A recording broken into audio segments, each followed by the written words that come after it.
Thanks for tuning in to Wine Blast. Sign up to Wine Blast Plus for first-class subscriber-only content to access our full archive, support the show and get every episode before it goes on free release. You'll also get subscriber-only discounts with the likes of Corvin, Jancis Robinson Glassware and Académie du Vin Library. Just visit wineblast.co.uk or click the link in the show notes.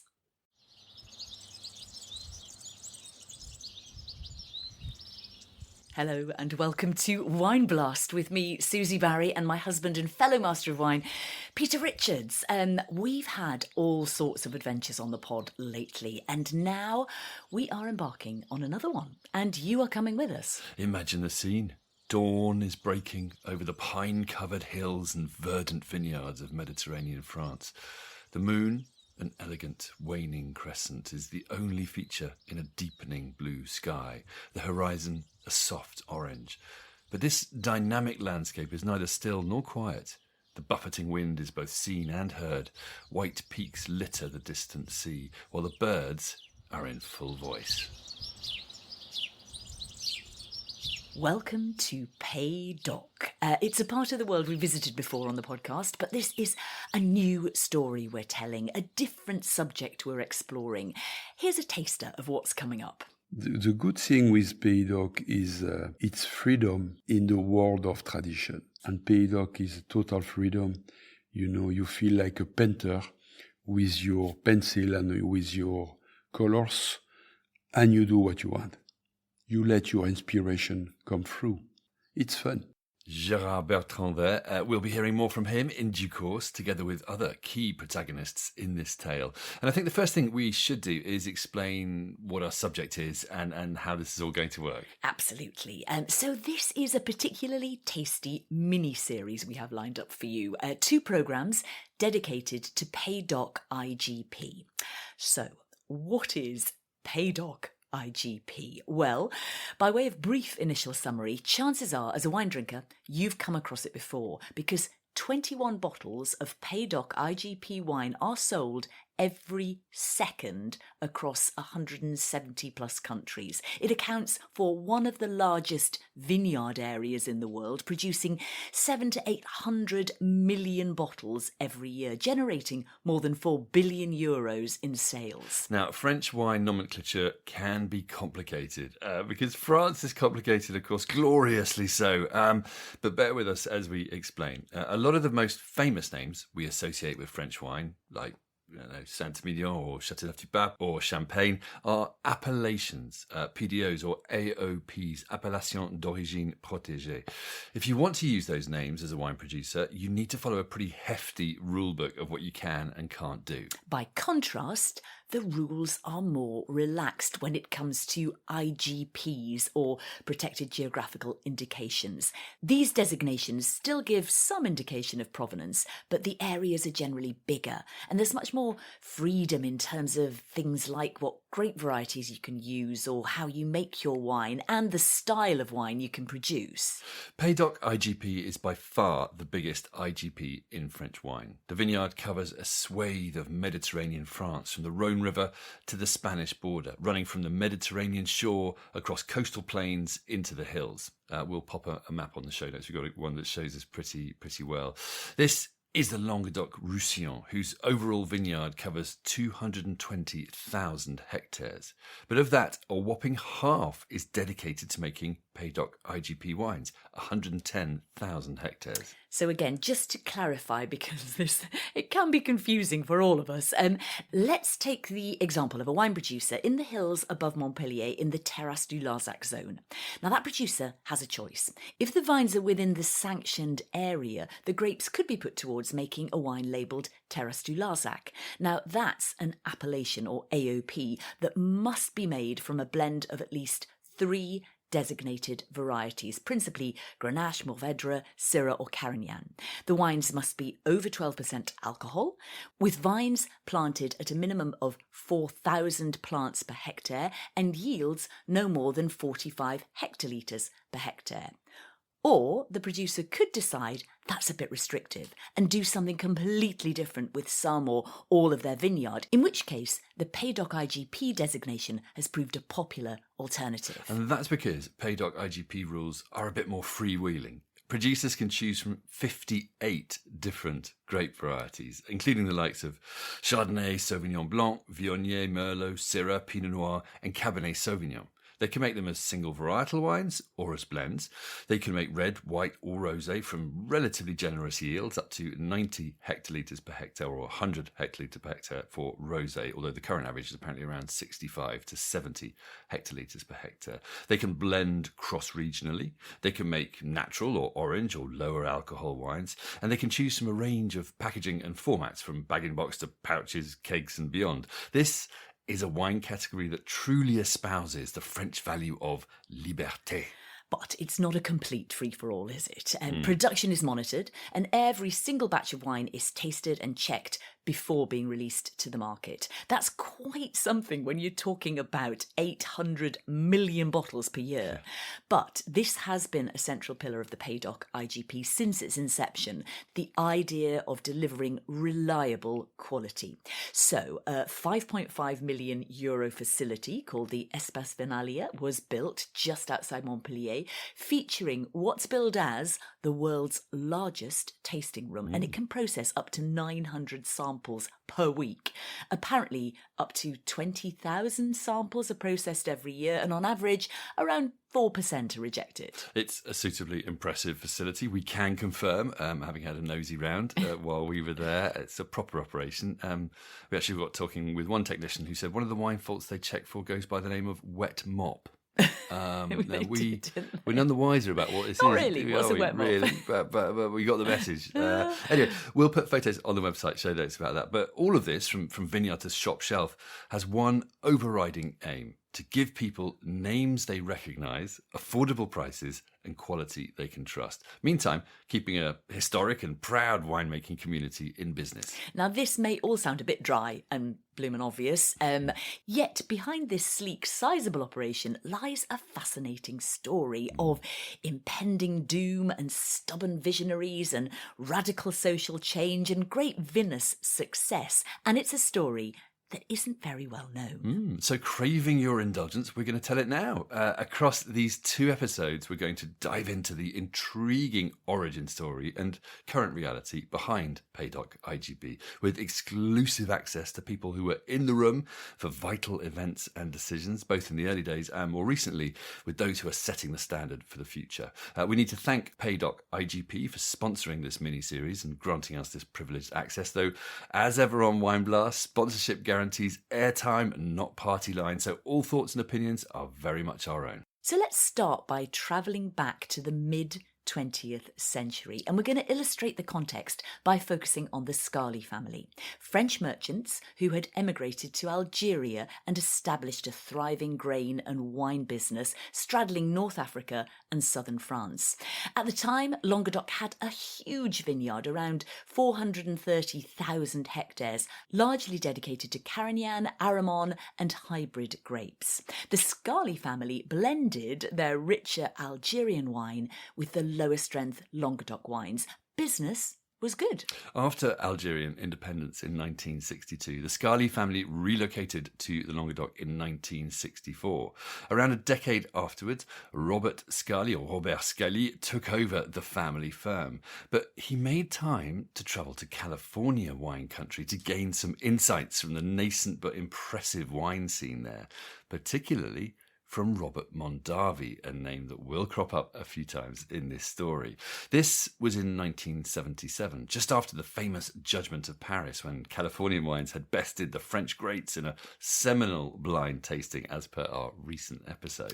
Now, Scali returned to France enthused by what he had witnessed in California, particularly the way the wines were marketed in clear, unfussy terms based on the names of grape varieties like Cabernet or Chardonnay, as opposed to the myriad local appellations that were the common way to label wine in France. But he wasn't the only one to have found inspiration stateside. Someone else who'd had a similar epiphany was Jacques Gravegeal. Now, Jacques Gravegeal was a very different character to Robert Scarly. His family were wine producers, and he was coming up through the sharp-elbowed ranks of wine grower associations and local politics. To this day, he remains founding president of PAYDOC IGP, vice president of Inter-Oc, and mayor of his local town, Compagne. At the time, Gravegeal says French wine was in a crisis. Coal mines were disappearing, railways were declining, consumption was slumping from admittedly heroic levels. Many producers were regularly sending their wines to be distilled, which was not a long-term solution. Gravegeal terms it artificial life support on an IV drip rather than fulfilling the essential purpose of making drinkable wine. Many producers were desperate, and civil unrest had led to deaths after troops were sent in to quell riots. But there was a willingness post-World War II among both the French and European authorities to build Europe into a land of peace and prosperity. Agricultural investment was part of that, so the Chirac Plan, launched under the then Agriculture Minister, incentivised wine growers to replace outdated vine stock with more market-friendly grapes, to switch essentially from quantity to quality. The big question was how to make all this work. French wine growers were desperate for a solution, but also mired in tradition and extremely reluctant to change. Over to Jacques Gravegeal. Je pars aux États-Unis. I went to the United States. You should know I belong to the far west generation, as we used to say, rock music. That was my generation. So for the first time in my life, setting foot in California felt like entering a promised land. It was extraordinary. But I wasn't going there for the Wild West or to see cowboys. I went to see Californian viticulture, how it had developed and emancipated itself despite not having the same origins as ours. And there I found something that really appealed to me. Why? Because I discovered a land of innovation, of the American system. The Americans, who had actually gone through a legal dispute with the European community at the WTO, were at that time producing wines called Champagne, Bordeaux, Burgundy, and so on.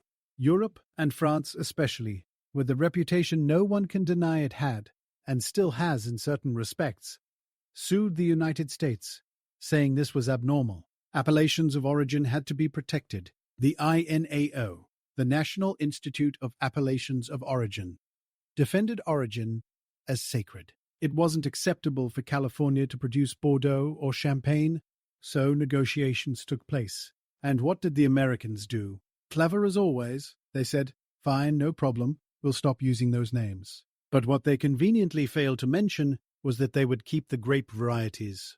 So they stopped making Bordeaux, Burgundy, and Champagne, but they continued making wine, Chardonnay, Merlot, Cabernet, Syrah, Riesling, and that wasn't forbidden under American law. That's what I discovered there.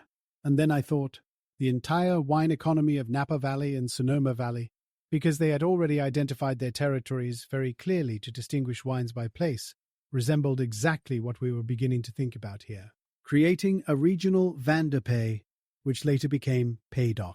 What struck me was this: all Californian wines, without exception, were sold by grape variety. And I thought, but these are French grape varieties. So here I was, for the first time in California, discovering French grape varieties being sold in millions of litres to consumers all over the world. And succeeding. Why were they succeeding? Because Americans are Americans. To kill a fly, they'll use an elephant. They pour millions and millions of dollars into promoting Californian wines, but really what they're promoting is Californian Chardonnay, Californian Sauvignon, and so on. And I thought, by what right are we, France, the cradle of Europe, France, already having liberated these grape varieties through the Chirac Plan in the 1970s, already having them in our own cellar, yet incapable of building something around them ourselves? That's when it exploded in my mind. I said to myself, I think I've found an economic solution, and it will be through grape varieties. At the time, that was completely iconoclastic here. Completely. People only talked about terroir. It was forbidden to put grape varieties on bottles in appellation wines. And I arrived saying, we will defend geographical origin, yes, But we will also defend the grape variety, with the same power the Californians and Americans were using. Mais on va revendiquer le cépage, avec la puissance de la Californie et des Américains. There's an irony here, isn't there? I mean, in that the Californians very openly had taken their wine inspiration from Europe, the great France particularly, as we heard in our Judgment of Paris episode. But Jacques had to take inspiration from California to relearn, as it were, how to evolve and adapt to the modern era. Yeah, but I think we underestimate how much of a seismic change this was for French wine at the time. You know, Jacques described it as iconoclastic. I think that understates it. To go against the fundamental concept of terroir, of appellations, was akin to wine heresy for the French at the time. I think it probably still is in some circles. But what Jacques saw was that the two things could be complementary, you know. So back to our Terras du Larzac wine producer, you could still make appellation or terroir wine, but you could also then have part of your vineyard dedicated to making this newfangled varietal stuff, which consumers recognised and loved and clearly wanted. But that required a big mindset shift from French producers. Jacques describes the varietal approach as fundamentally an Anglo-Saxon concept. But he also saw that many of the markets of the future were Anglo-Saxon ones, the UK, Australia, the US, etc. And why did they like varietal wines? Un, la lisibilité des nouveaux consommateurs est facile. Because for new consumers, they're easy to understand. If I like white wine, that doesn't mean I like all white wines. But maybe I prefer Chardonnay to Viognier or Sauvignon to Riesling. With grape varieties, I give the consumer a clear identifier. That's the key. The younger generations no longer learn wine through family traditions the way my generation did. They don't eat meals with their parents anymore. They build their tastes alone. And if, in a supermarket wine aisle, they cannot identify wines that match their preferences, they simply won't buy wine. Why are appellation wines declining? Because they sell only terroir. But within one terroir, there can be very different tastes. Whereas with Pays-d'Oc varietal wines, I tell the consumer clearly, you buy Chardonnay because you prefer Chardonnay to Sauvignon. I'm telling you, it's Chardonnay. I'm giving consumers a choice. That's the advantage. Today, around 80% of world wine trade is based on varietal wines. Go to South Africa. They sell varietals. Go to Australia. Varietals. The Californians started it. Varietals everywhere. Eastern Europe. Varietals. And what are those varietals? French grape varieties. Some people call them international grape varieties. No, they are French grape varieties. Look around the world. What sells? Chardonnay, Sauvignon, French grapes. Dont certains veulent les appeler des cépages internationaux. Non, ce ne sont pas des cépages internationaux, ce sont des cépages français. Vive la France, even if the pronunciation on the translation isn't always spot on. Sorry about that. So, to recap, Southern French wine was in crisis. Structurally unfit for purpose, Jacques saw a solution. Varietal wines focusing on quality, not quantity. But he knew he would face considerable opposition, both from wine growers and politicians. He needed a plan and he needed allies. Yeah, now he was referred to one Robert Scali at his HQ in Sète, a port city. Now, this wasn't an obvious move. Scali was a négociant, so a merchant who buys grapes and wines, creates brands and sells them. Growers, like Jacques Gravegeal and those he represented, had been in violent dispute with the négociant for some time, symptomatic of the wider wine malaise and social unrest, sometimes with violent and fatal results. Jacques had called it practically a civil war. But Jacques overcame his initial reservations and he went to see Scali. Je vais voir Robert Scali qui me reçoit. He received me and we immediately connected perfectly. He was the marketer, what I later called a market creator, though back then they were simply called wine merchants. I represented the production side, and he told me something important. Unlike the usual rhetoric of violence, protests, tanks emptied in the streets, and prefectures covered in graffiti, I had come to him with an economic project. He said, "You've come to propose an economic vision, and I'm already working on one." He reached out his hand to me there in Sète, and we shook hands. And we said, "We are going to open a new chapter in this region's wine history." That was the beginning. What I didn't yet know was that Robert Scali had spent years training in enology with Robert Mondavi in Napa Valley. Scali, born in Oran, came from that Mediterranean Italian world. And one thing Italians have that we French often don't is a very clear sense of identity and roots. Even Corsicans know exactly who they are and where they come from. Robert Scali had trained in California, had bought an estate in Napa Valley in 1982, where he acquired 400 hectares and planted 250 of them exclusively with varietal wines under the guidance of Robert Mondavi. Then he created Fortin de France in Sète, producing only varietal wines. He also introduced contracts to secure long-term supply for the export markets he had developed, since almost everything was exported at that time. France barely consumed varietal wines then. You have to remember the context. Most of his business was in Thailand, Hong Kong, and elsewhere in Asia. So Robert Scali became the providential man I encountered. We learned to appreciate each other deeply. I use the word love deliberately. We truly came to love one another. We came from completely different worlds. He from a wealthy background, me from a peasant farming family. Yet we connected through complementary differences. That was extraordinary. Without this providential figure extending his hand to me and believing in the vision I carried, we could never have built what followed. Et ça a été quelque chose d'extraordinaire. So, what was the result of this providential meeting between two key men? You guessed it, the Vin de Pays-d'Oc category, which would later evolve into Pays-d'Oc IGP. It was officially introduced in 1987. The name Pays-d'Oc, Jacques explains, was actually a labelling term created by Scali, who agreed to make it public for the common good. And the aim was simple: planting, then marketing varietal wines from Languedoc-Roussillon, a concept that Scali's Fortin de France brand exemplified to great success. Inspired by California, but delivered by the home of these mighty grape varieties, France. Ultimately, Jacques says it was about keeping the local wine industry afloat. Growers quickly saw they could make a premium on their grapes by embracing the Pays-d'Oc category. So the co-ops started adopting it. Production boomed, the market lapped it up, and 200,000 hectares were replanted with 185,000 hectares of quality grapes through the Chirac Plan and European support. The category was on its way to becoming France's leading IGP, making 62% of all French IGP wine and some 6 million hectolitres or 600 million litres annually. I asked Jacques if he ever expected the Pays-d'Oc IGP category to become as successful as it is today, 40 years on. Franchement, je vous réponds non.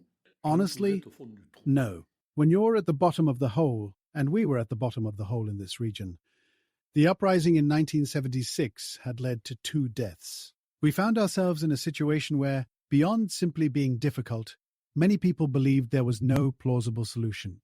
For me, there were 2 providential men. First, Jacques Chirac, who launched the Chirac Plan. He said, uproot the vines, replant quality grape varieties, create producer groups. The wine trade didn't want to go in that direction, so he said, I'll support the producer groups for the sole purpose of making it happen. Then, a few years later, around 1984-85, I found myself working with Robert Scali, the second providential man. Through his intellectual vision and the economic structure of the Scali Company, he managed to provide an answer to the riddle we had been unable to solve: how to make this region prosperous through quality wines that would complement the appellation system. Those 2 things show that, in the end, it comes down to people. You should never lose sight of that. You should never despair. I hope one day we'll again find another providential man. Maybe we will. So at that time, we were more focused on trying to succeed and putting everything in place to build that success than on imagining what it might become one day. So no, never in a million years.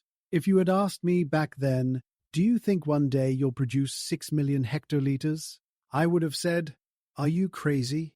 Never in my life. At the beginning, we were just trying to see what we could do. You know how in supermarkets they place chewing gum by the checkout for children? Well, today, Pays-d'Oc has become that unavoidable product. We became the world's leading IGP. No one else in the world has an IGP label producing 6 million hectolitres. We became France's leading IGP. Pays-d'Oc represents 62% of all French IGP wines. 6 million hectolitres. tous les référents que nous avons économiques plaident vers Pays d'Oc. So it's an amazing success story involving some charismatic, colourful characters and a backdrop of desperate times and success rescued from the jaws of defeat.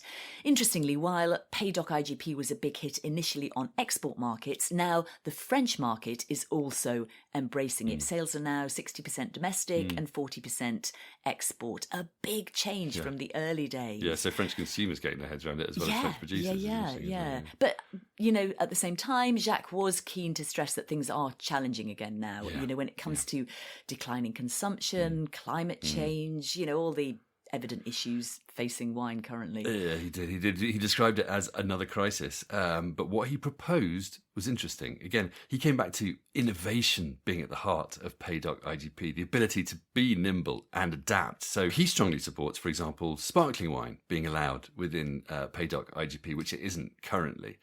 He said rosé and whites should be a major focus.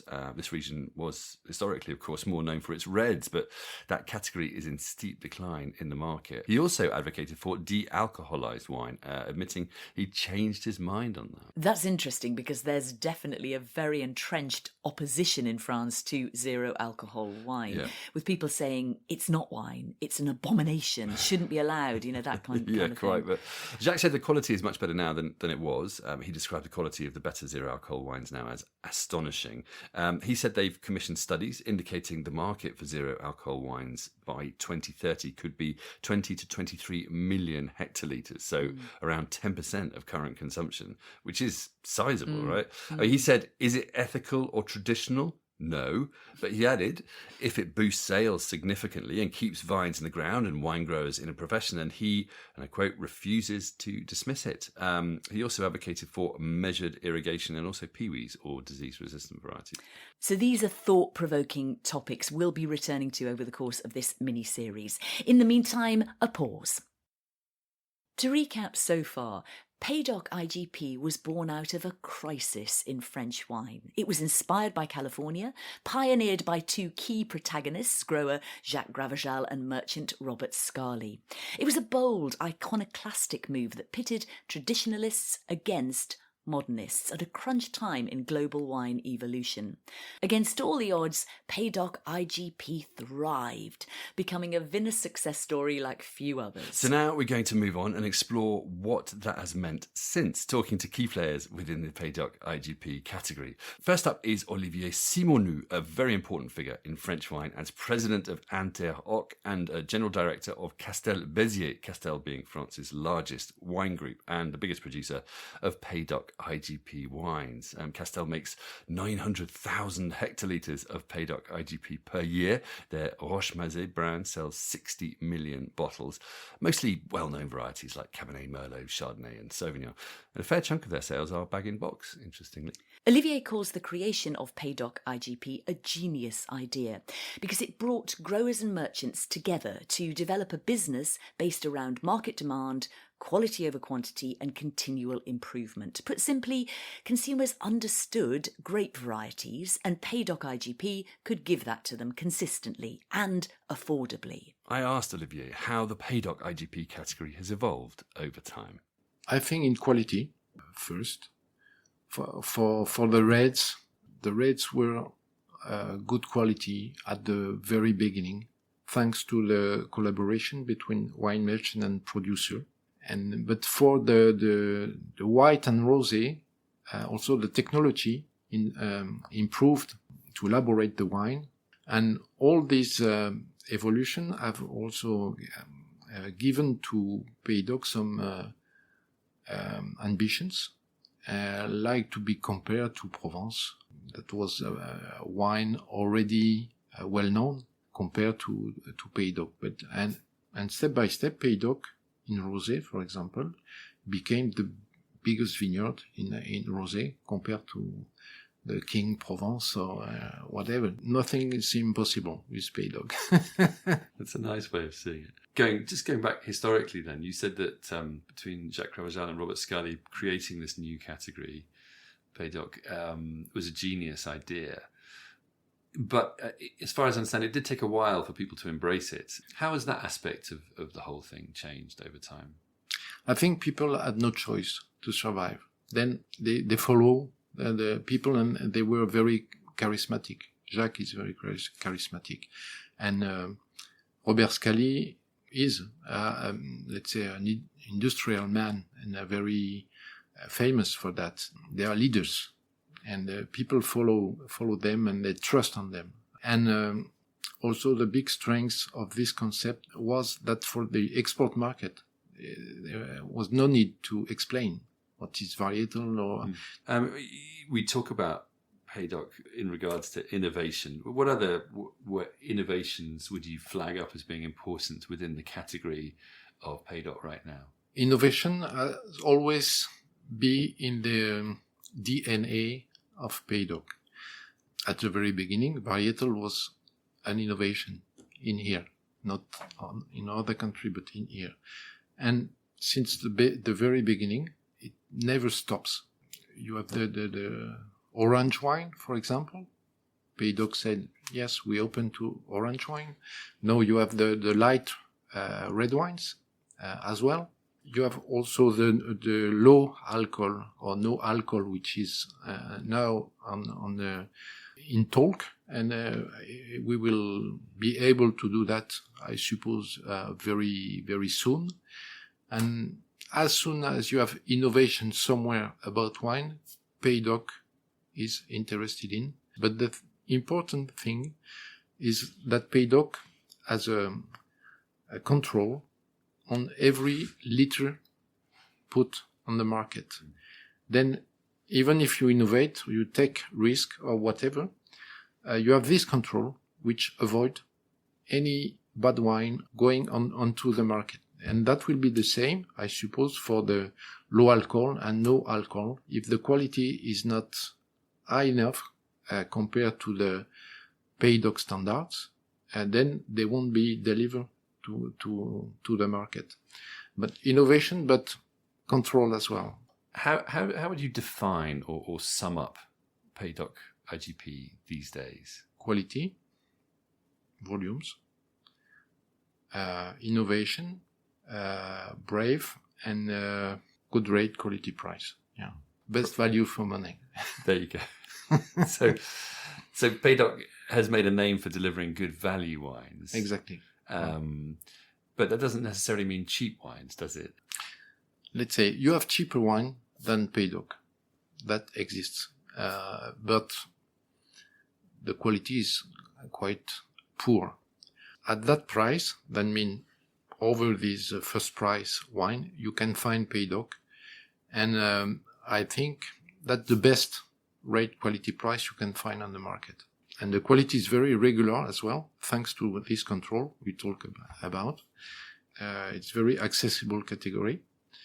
But also you can find high quality product in Paydock and a bit more expensive. And people can find bottle at 20, 30 or 40 euro. But that's different way of conducting of leading the vineyard or elaborating the wines and so on. Then you can answer to different needs thanks to Paydock. So, like Jacques, Olivier emphasises how innovation is central to Paydock IGP, and he cites orange wine, lighter reds, which we'll come back to, and also zero alcohol wine.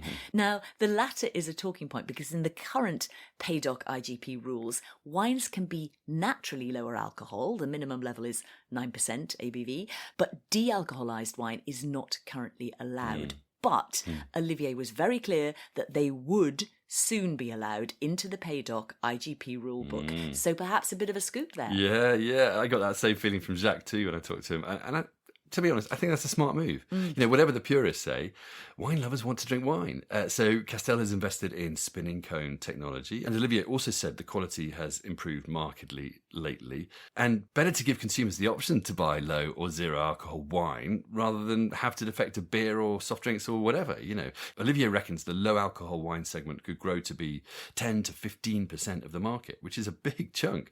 And hopefully quality will improve over time too. And Olivier also mentioned the controls, you know, meaning the tasting checks that happen to every batch of Paydock IGP wine. And that goes hand in hand with the innovation, because it means you can try new things out. But if it's not good enough, that validation process will weed out the stuff that hasn't worked. So as Olivier says, nothing is impossible with Paydock. I did love that turn of phrase. But he added that wine producers will need to fight to survive given the challenges of the current era.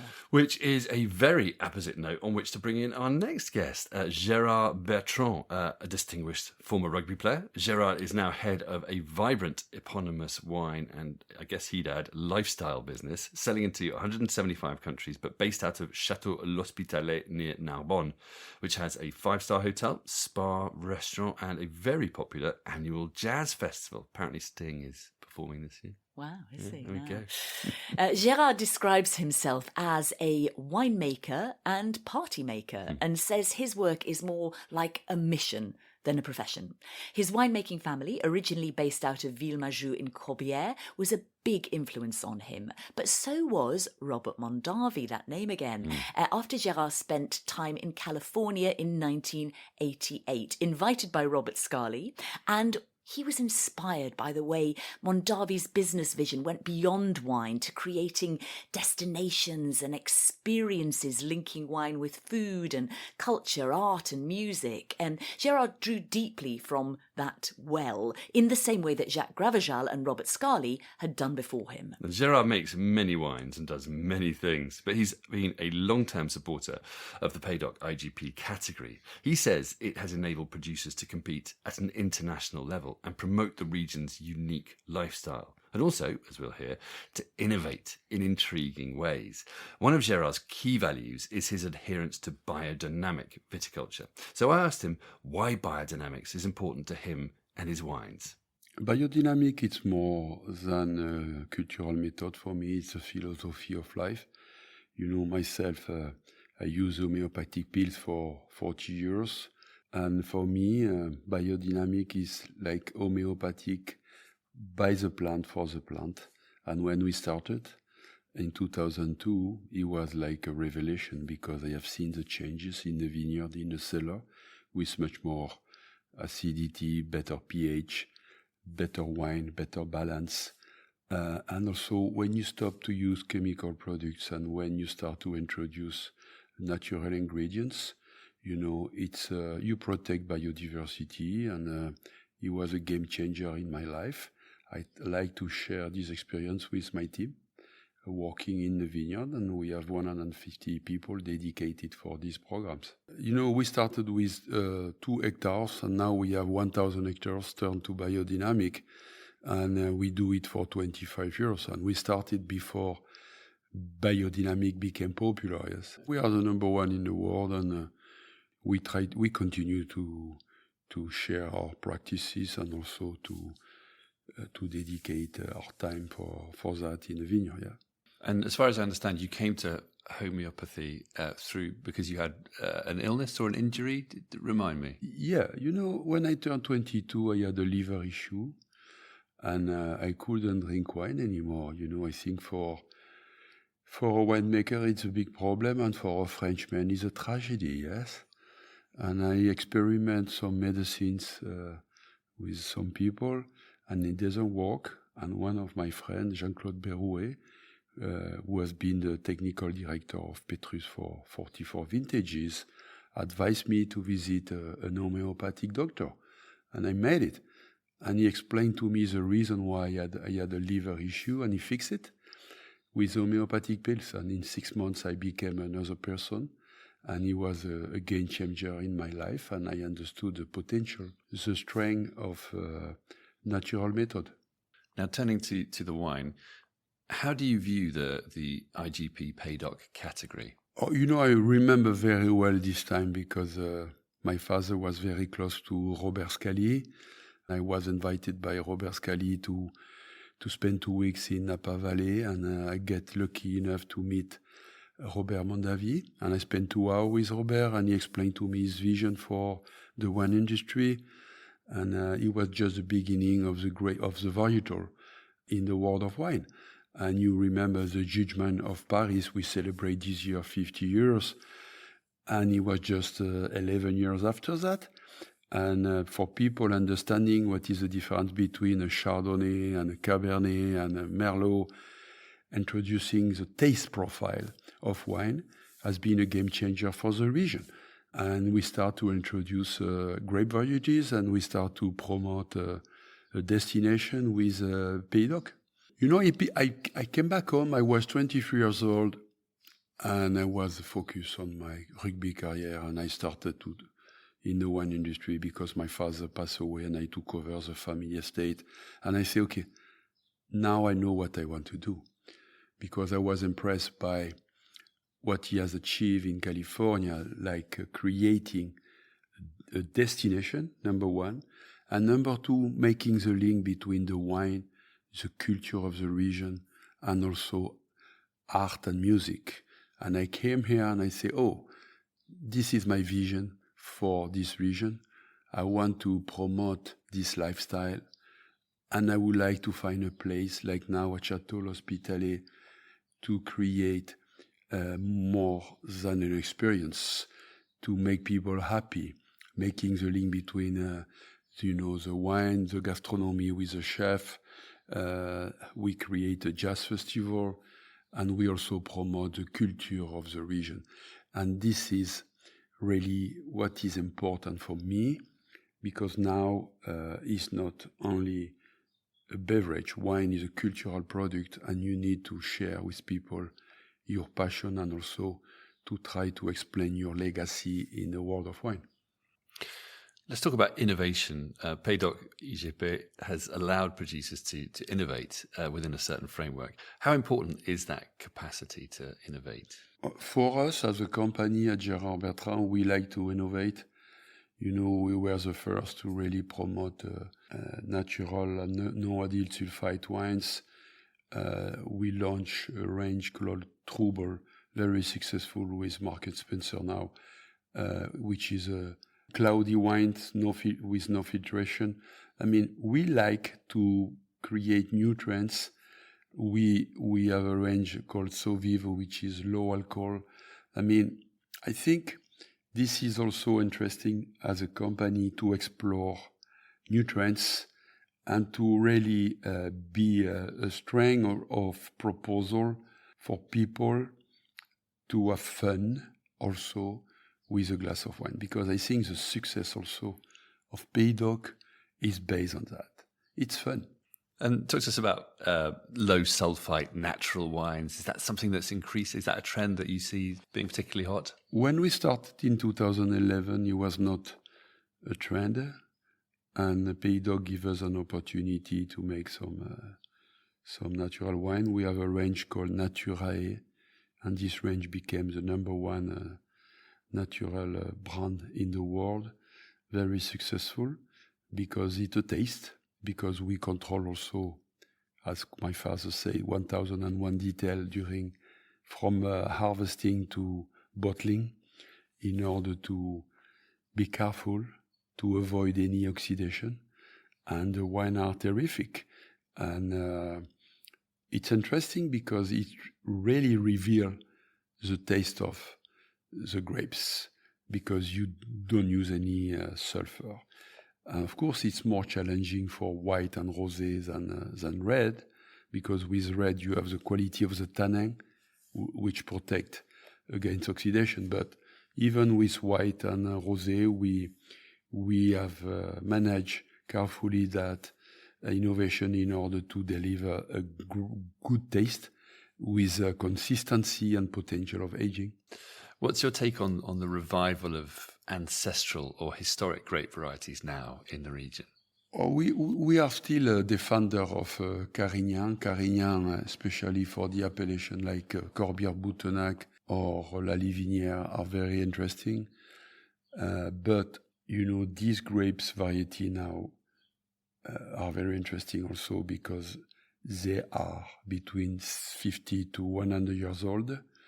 And when you have very old vineyards, you really promote the sense of place. And this is also interesting. to really reinforce the category of super premium to ultra premium wines for this region. Let's talk about price then. Obviously, Pays-Doc IGP has built its success around good value wines, but that doesn't necessarily just mean cheap wines, does it? No. For us, with Cigallus Estate, Cigallus is our flagship of Pays-Doc, and this is not a grape variety, this is blend. We have a blend of white and a blend of red, and we have 3 grapes for white, Chardonnay, Sauvignon, Viognier, and 8 grapes for red, with Cab Sauvignon, Cab Franc, Merlot, Syrah, Grenache, Carignan, Mourvèdre, and Caladoc. I mean, this is a combination between local grapes and international grapes, and we like to play with this. The good thing with Pays-Doc is its freedom in the world of tradition. Yeah, because appellation, you have many rules, you cannot change it, and Pays-Doc is total freedom. You know, you feel like a painter with your pencil and with your colors, and you do what you want. You let your inspiration come through.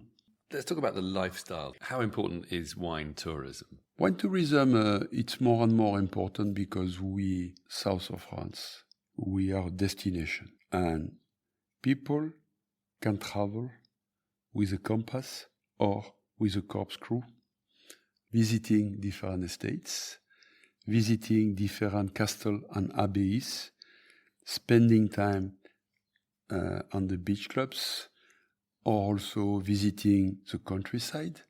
I mean, in this region, where we have Pays-Doc as a most important, it's really fun to try to capture the secrets of this amusing territory. How important is rosé in the current context and to what you're doing? Rosé was a game changer also in the region because people underestimate the potential of the region. We produce 2 times more rosé than Provence in terms of volume in this region between Pays-Doc and Languedoc. Of course, the chance of this region is Grenache, because the best grape for rosé is Grenache, and then we do some blend with Cinsault and some Syrah, and we really promote rosé like a lifestyle product. And in France, 35% of the consumption of wine is based on rosé. And what's happened also in America, in the UK, in Germany, in Canada with rosé, it's one of the best trends I have seen over the last 15 years. How do you see the future of IGP Pays-Doc? You know, time is challenging for everyone. I remain very optimistic for 2 reasons. Number 1, it's too late to be pessimistic. And number 2, it's a paradigm shift. And because we have at Pays-Doc 58 grape varieties, and because people, they just want new taste, new trends, we have the chance to be capable to create much more innovation than nobody else in the world. We come back to the importance of innovation for wine's longer-term future. Natural wines, lower alcohol wines, the importance of rosé, quirky blends of local and international varieties. I mean, Pays-Doc IGP allows producers to do all these things and more. And wine producers need to be nimble and adaptable now more than ever. And also the importance of wine tourism. We're going to come back to this in the next episode, but this is a beautiful part of the world. So it's not too hard to convince people to visit and have a great time. Especially at Château l'Hospitalet, which we can confirm is a very cool It's place. super cool. Oh my goodness. And I guess go, people, go. That gives them a great opportunity to get people tasting the wines, appreciating the culture and landscape and people, and really buying into the wines and the lifestyle. Jacques Gravegeal was also bullish about wine tourism, saying it, and I quote, will very likely be part of the answer to today's economic problems. I love Gerard's phrase about how people travel with a compass or a corkscrew. I know which we prefer to do. But also his emphasis on fun, you know, how the wines should be fun, but also everything around them too. And that's really important. Always, always. Right, this has been a long episode, so we should wrap things up here. By way of closing summary, 50 years ago, the Languedoc-Roussillon was facing an existential wine crisis. An entire way of life across a vast region was in danger of becoming obsolete. But a few bold souls inspired by the new wave Californian wine scene saw a solution, planting familiar grape varieties and selling them at a fair price to a receptive international market. This was Pays-Doc. At the beginning, they faced entrenched opposition because this went against almost everything the French wine establishment held dear, particularly its cherished notion of terroir. But once the wine started proving popular and growers saw how Pays-Doc IGP wines could work alongside traditional appellation wines, things moved fast. Nowadays, the category has become a veritable vinous success story, selling 21 bottles every second around the world. And the evolution doesn't end there. No, indeed. As we've heard, Pays-Doc IGP continues to innovate, which is more necessary now than ever, given the many challenges facing the modern wine industry. And we'll be hearing more about these exciting, sometimes groundbreaking developments in the next and concluding episode of this mini-series, so don't miss that one. Thanks to our interviewees Jacques Gravegeal, Olivier Simonou and Gerard Bertrand. And thanks to Pays-Doc IGP for sponsoring this mini-series. Thanks also to you for listening. We'll leave you with the evocative sound of bottles of Pays-Doc IGP racing off the production line at Castel. Until next time, cheers.